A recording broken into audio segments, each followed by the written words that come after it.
So hello everyone, welcome to engineers career point platform. So आज का जो मेरा वीडियो है, जैसे मैंने आपको बताया कि गेट एग्जामिनेशन जो 2024 में हुआ था, तो आईसी बेंगलोर ने उसका एक बहुत डिटेल्ड स्टैटिस्टिक्स एनालिसिस इन्होंने शेयर किया एक पीडीएफ की फॉर्म में। तो उसके बेसिस पे बहुत ज़्यादा हमें क्लैरिटी हो रहा है कि मेरे को कितने मार्क्स टारगेट करने चाहिए, या मेरे को क्या मेरा टारगेट है, फाइनली मेरा क्या टारगेट है, और मेरे को उसके रिलेटेड कैसे प्रिपेयर करना चाहिए, कितने की क्या स्ट्रेटजी मेरे को फॉलो करनी है। मेरे को 60 नंबर लाने हैं तो मैं क्या रिस्क ले सकता हूँ, कौन से कितने सब्जेक्ट छोड़ सकता हूँ। मेरा टारगेट आईआईटी जाने का है, मेरा टारगेट एनआईटी जाने का है, मेरा टारगेट इस पर्टिकुलर कोर्स के लिए है। तो बहुत सारा ये जो डाउट्स है ना, ये जो इन्होंने स्टैटिस्टिकल एनालिसिस इन्होंने रिपोर्ट जो शेयर किया आईसी बेंगलोर, इससे बहुत हद तक क्लैरिटी होता है। सो आज का जो मेरा वीडियो है, जैसे मैंने एक सीरीज चलाया कि आपको कितने मिनिमम मार्क्स रिक्वायर्ड है to get the call from the public sector all branches category wise. Now I am going to start the other series, जहां पे हम लोग डिस्कस करेंगे हायर स्टडीज के बारे में, right. To get the call for the higher studies for all the IITs, NITs, triple IT, सारे factors consider करके हम चलेंगे। अब अगर मैं बात करूं कि ओवरऑल नटशेल में, और आज का ये जो मेरा वीडियो है ये इलेक्ट्रॉनिक्स और इलेक्ट्रिकल को लेके है, कि अगर मैं बात करूं कि अगर आपका ब्रांच इलेक्ट्रॉनिक्स है, अगर आपका ब्रांच इलेक्ट्रिकल है, तो मेरे को मिनिमम कितने मार्क्स रिक्वायर्ड है। अगर मेरे को एनआईटी चाहिए, या मेरे को पर्टिकुलर आईआईटी चाहिए, या मेरे को टॉप 8 आईआईटी टारगेट करनी है, या मेरे को ये कोर्सेज टारगेट करने हैं, तो मेरे को मिनिमम कितने मार्क्स रिक्वायर्ड है, राइट। तो इससे रिलेटेड रहेगा मेरा ये सारा का सारा वीडियो। अब टू स्टार्ट इस डाटा के ऊपर जाने से पहले मैं आपको क्लियरली एक चीज अभी अनाउंस कर रहा हूं कि गेट एग्जाम का सबसे बड़ा जो बेनिफिट है आजकल के टाइम पे लिखने का, जो मे भी पिछले 5-6 साल पहले नहीं होता था, कि हर मार्क्स पे कुछ ना कुछ मिल जाता था। आज का सिचुएशन है, क्योंकि कंपटीशन ड्रास्टिकली लो हुआ है। किसी टाइम पे 12 लाख बच्चा पेपर लिख रहा था, आज 4.5-5 लाख बच्चा पेपर लिख रहा है। और इस 4.5-5 लाख में भी जो बच्चा क्वालिफाई कर रहा है वो वही 15 से 18% है। उस 15 से 18% में जो बहुत सारा बच्चा ऐसा जो थर्ड ईयर का क्वालिफाई हो रहा है, बहुत सारा बच्चा ऐसा जो 2 पेपर लिख के बैठा है। तो कहने का मतलब ये है कि अब कंपटीशन बहुत ही ज्यादा लो हो गया है। तो इस कारण से अगर आप मेरे से पूछोगे कि सर मेरे को हाई स्टडीज के लिए जाना, मेरे को क्या गेट में 35 नंबर पे कुछ मिल जाएगा, if I am talking about the example of general category, 30 पे मिल जाएगा, 35 पे मिल जाएगा, 40 पे मिल जाएगा। 101% आपको गेट के किसी ना किसी मार्क्स के ऊपर, जो भी मार्क्स आप लेके आते हैं, अगर आप क्वालिफाई करते हैं, तो हर मार्क्स पे तुम्हें जो है ऑप्शन खुलता है। अब डिपेंड करता है कि मेरे को उस स्कोर को यूटिलाइज कैसे करना है, उसको कन्वर्ट करने के लिए सिलेक्शन में, तो उसके लिए मैं प्रोसीजर फॉलो करना पड़ता है। जैसे गेट एग्जाम जब तक होता है, गेट एग्जाम का जो जॉब है आपका 50% डन है। Now convert that your score into the selection, 50% still job is left, जिसमें 4 से 5 महीने लगते हैं। एक प्रोसीजर फॉलो करना पड़ता है कि सर मेरे ये रहा 40 मार्क्स, जिसके बेस में मेरा 450 गेट स्कोर है, मेरा इलेक्ट्रॉनिक्स ब्रांच है, 7.9 मेरा सीजीपीए, जनरल कैटेगरी से मैं बिलोंग करता हूं, इसके बेस पे बताइए सर मेरे को किससे प्रोसीड करना है। तो योरपीडिया टीम इज देयर जो आपको गाइड करेगी सारा हर चीज के लिए, किसके स्कोर पे आप कहां पे अप्लाई करिए। देखो एनआईटीज में प्रोसेस बहुत सिंपल होता है कि जहां पे आपको प्रेफरेंस ऑर्डर डालना होता है, बहुत सिंपल, और वेट एंड वॉच है कि हर राउंड में आगे आगे चलता चला जाएगा, हर राउंड में कुछ ना कुछ आपको मिलता चला जाएगा। Now to talk about the IITs, IITs के अंदर क्या होता है कि आपको हर आईआईटी के लिए अलग अलग फॉर्म डालने होते हैं। ऑल्दो की जो काउंसलिंग होता है वो सीएपी पोर्टल के ऊपर होता है, लेकिन हर आईआईटी का फॉर्म अलग डलेगा। किसी एक आईआईटी में जब आप अप्लाई कर रहे हैं इस क्रेडेंशियल से, तो एक आईआईटी में रफली 50+ ऑप्शंस होती हैं आपके पास अप्लाई करने के लिए, लेकिन उस 50+ में से कौन सी 4 से 5 ऑप्शन में आप फॉर्म डालो, सो दैट कि आपको अगले राउंड के लिए कॉल आए। वहां पर रोल आता है मेंटरशिप का, गाइडेंस का, that is called the post gate counselling, that is called the post gate guidance. तो कहां अप्लाई करें, कैसे अप्लाई करें, एसओपीज, इंटरव्यूज, हर चीज का रोल है। तो अगेन फिर से भी मैं बहुत को बोल रहा हूं कि हर मार्क्स पे कुछ ना कुछ मिल जाएगा, लेकिन डेफिनेटली यस कि जितना मार्क्स आपका अच्छा हायर साइड पे होगा उतना बेटर ऑप्शन मिलेगा।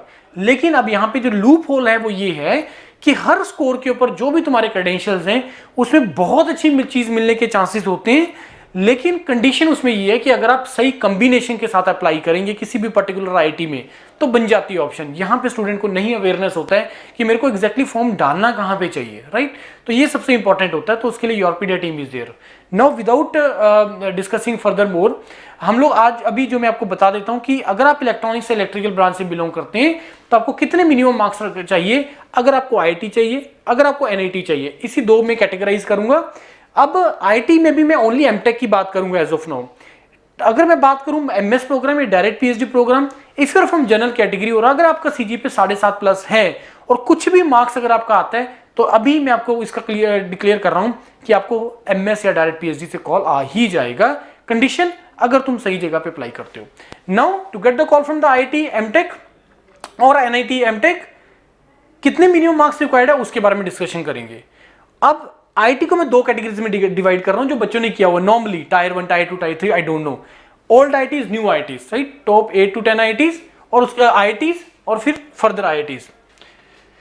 इलेक्ट्रॉनिक्स ब्रांच 3 कैटेगरीज है मेरे पास, top IITs 8 to 10, old IITs, not the top IITs, old IITs 8 to 10, उसके बाद new IITs, then NITs। Now अगर मैं जनरल कैटेगरी से हूं और अगर मेरे को ओल्ड IIT की पर्टिकुलरली बात करें तो ओल्ड IIT 50 प्लस मार्क्स, 50 या 48 plus marks is sufficient to get the call from the old IIT electronics. New IITs 40 plus marks new IITs या 38 plus marks new IIT। NIT कुछ भी score हो तो आपको मिल ही जाना है, राइट। नाउ जनरल EWS में अगर मैं बात करूं तो जनरल EWS में ओल्ड IIT मैं बोलूंगा यहां पे आपका 45 प्लस, न्यू IITs आपका आ गया 35 या 32, 35 प्लस, NITs कुछ भी स्कोर पे मिल जाएगा ना। OBC NCL की बात करें तो OBC NCL में अगर आप हैं तो ओल्ड IITs की बात करें तो 45, 48 प्लस आपको चाहिए। न्यू IITs की बात करें तो कम से कम आपको 38, 40 प्लस अगर आपको चाहिए, और NITs तो मिल ही जाएगा।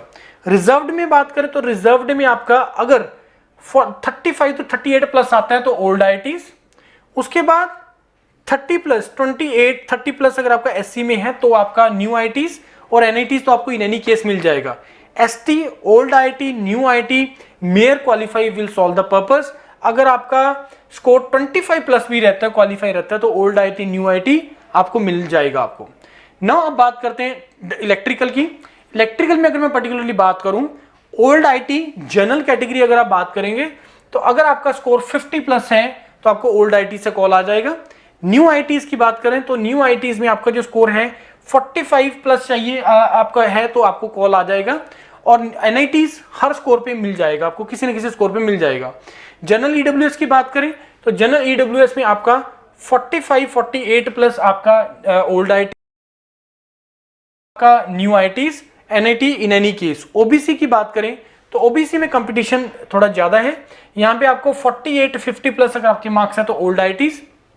उसके बाद न्यू IITs की बात करें तो आपके पास 40 प्लस आपके पास न्यू IITs और NIT in any case. Reserved की बात करें तो उसमें आपके पास 40 प्लस न्यू ओल्ड IITs और 35 प्लस आपका आ जाएगा न्यू IITs और NIT in any case. ST की बात करें again mayor qualify 25 plus marks पे आपको ओल्ड IIT, न्यू IIT ये आपको यहाँ पे मिल जाएगा, आपको NIT इन एनी केस।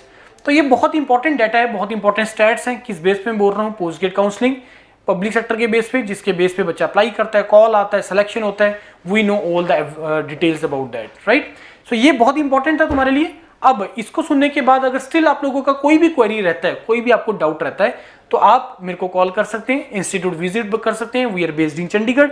अभी भी अगर आप क्लासेस स्टार्ट करते हैं तो 5 to 6 months are more than sufficient to prepare for the examination, for the GATE examination, जिसका बेनिफिट क्वालिफाई करने के बाद बेनिफिट, जिसका पूरी जिंदगी आप उसको बेनिफिट उठा सकते हो। इट इज ए क्रेडिबिलिटी आपका बढ़ता है जब आप इस गेट एग्जामिनेशन को क्वालिफाई करते हो। आपका बेसिकली इंटरव्यू के जाएंगे, रिटर्न के लिए जाएंगे, तो उसमें आपको एडवांटेज मिलेगा गेट एग्जाम क्वालिफाई करने के बाद। तो ये सारी चीजें इसके बेनिफिट्स हैं, राइट।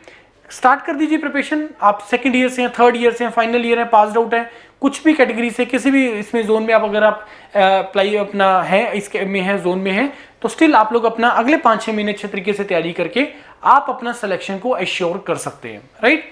तो ये था मेरा आज का वीडियो। बाकी कोई डाउट है, कोई डिस्कशन आप कर सकते हैं तो आप मेरे को कॉल कर सकते हैं directly. Thank you and all the best to all of you.